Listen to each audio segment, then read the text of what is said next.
Hey, how's it going, everybody? Uh, so I took about a month off of work, mostly doing my own thing, got the computer set up, got the rifle set up here, and really this is gonna be not so much my first impressions anymore. Let's just call it a first impressions. You know what? I changed my mind. Only because um, with the idea of my other rifle in mind, I really gave that one a good shake after a couple of years to say, my real true by the book thoughts. And this is only a month old at this time for me. At least it feels that way, maybe even 2 months by now, but at least a month. But like I said, I had time off, so I was just fooling around with it, doing what rifles do at the range and all that. And everything's been holding up just fine. No complaints, no issues. Everything's functional. And I kind of just wanted to give an overall, um, just quick talk about the rifle here. So again, this is the ZroDelta Zulu 2, and I'm just gonna go through briefly, real quick on the accessories here from front to back. So we're gonna start with what I added here, which is the mid 10 M lock bipod. We have the pistol mounted light, the Nightcore NPL 30, and pistol mounted light for me, at least in this model, sits very flush, minimal shadow, or at least you can't tell from the bottom, but you don't really have any of the awkwardness that could come from the sides, at least to me, from looking at the rear to the front point of view. So that's why I like using this type of setup, and then the rail is flush from here. Really helps with the weight, or at least the perceived weight. Have some rail covers here, and forgive me, I'm gonna look into my phone to figure out some of the names here of the different products because my slip of the tongue um, will forget. But I'm trying to remember. I believe these are UTG rail mounts here, and of course the BCM foregrip. And I do have a couple of extra QD mounts um, that I got from Westlake Tactical. That being said, I do have 2 points here just in case if one fails. I have two anchoring points. I'm still trying to sort of make up my mind if I want to move at least the rear one a little bit forward or right behind the other. I just put it this way just for now, just because my hand placement fits natural this way, and everything else just kind of got put together just in case if my hand goes here or up here. So that being said, now I do have one MBus Pro um, sight here, the rear sight, of course, with the folding aperture. There you go. And why just the rear? Because the front, I ran out of room for everything all together. So I went with just the rear just because that fit, and in a pinch, it'll be good enough. If I line it up over and or at least center of the light with the rear, good enough in a pinch. Also, another reason why I went with this model specifically, I believe it's a 1200 lumen, but I know everybody focuses on Candela. I do have a really strong, really off the wall Candela flashlight for a couple of my other guns.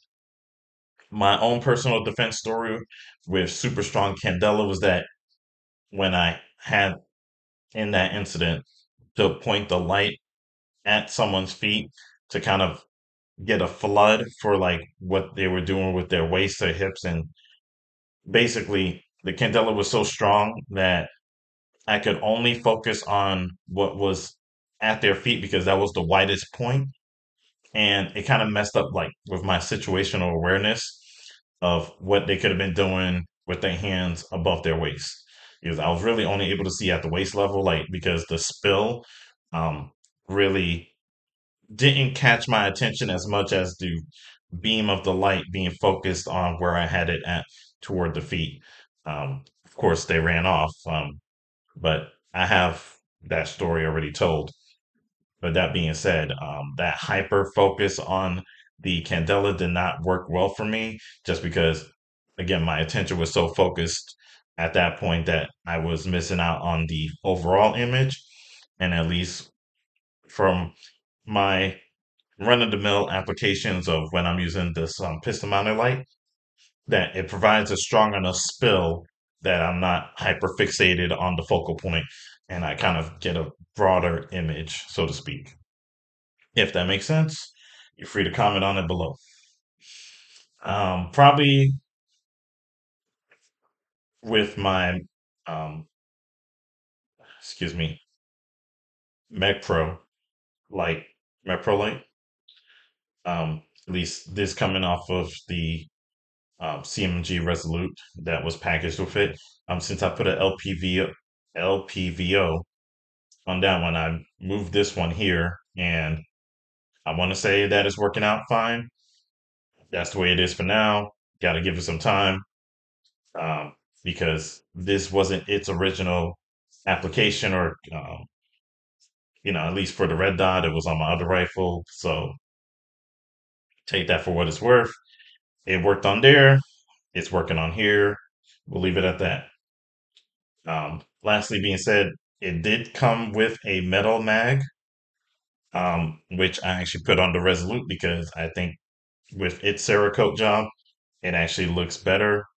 And I put the PMag on here for YouTube regulations, 25 rounds and a 30-round magazine. Okay, sure. That being said, um, again, my magazine here, just the PMag just fits the overall profile to me, so that's what I'm running with it so far.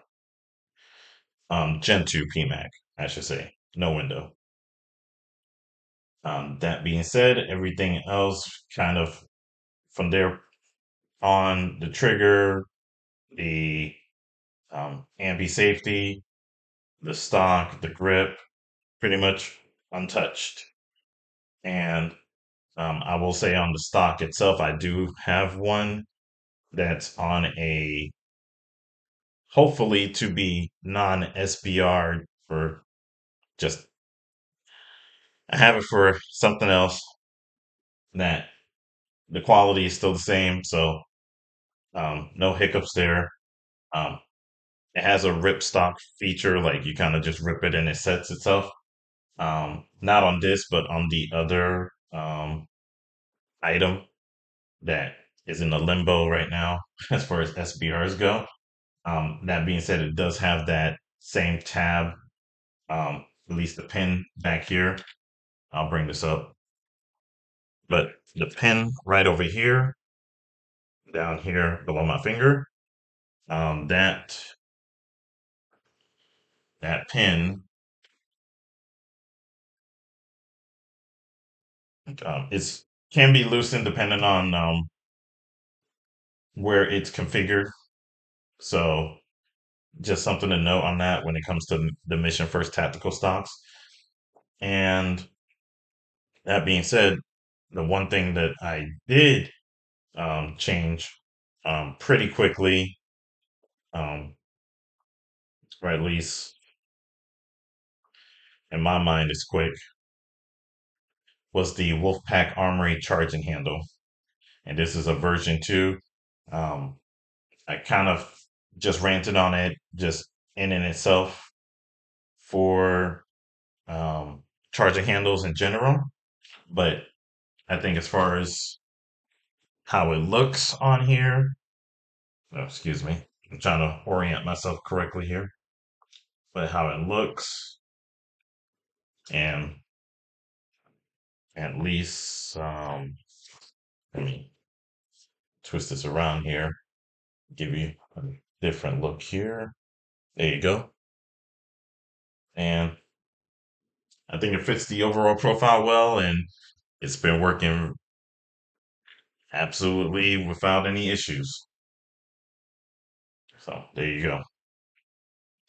And yes, I am home by myself. Don't worry about any of the occupants. We're good here. I can point it just about everywhere except at me. And let's see here. So that's everything front to back. As for shooting impressions, standard AR. That's where I'll leave it at that. I hesitate to give any comparison just because of the Resolute and my time with it. So I don't know how this may hold up over time. That remains to be seen in my own personal use. But so far, casually speaking, no issues. I'm glad to say that, you know, if it would ever count for anything on a personal defense level, she will go bang. I'm confident of that. I wouldn't want to be on the guessing game on the receiving end of the rifle to say, "Oh, this time it's going to go click instead of bang." I'm certain it'll go bang, at least so far for me. So, and I only did one cleaning so far, just because, like I said, it's been out.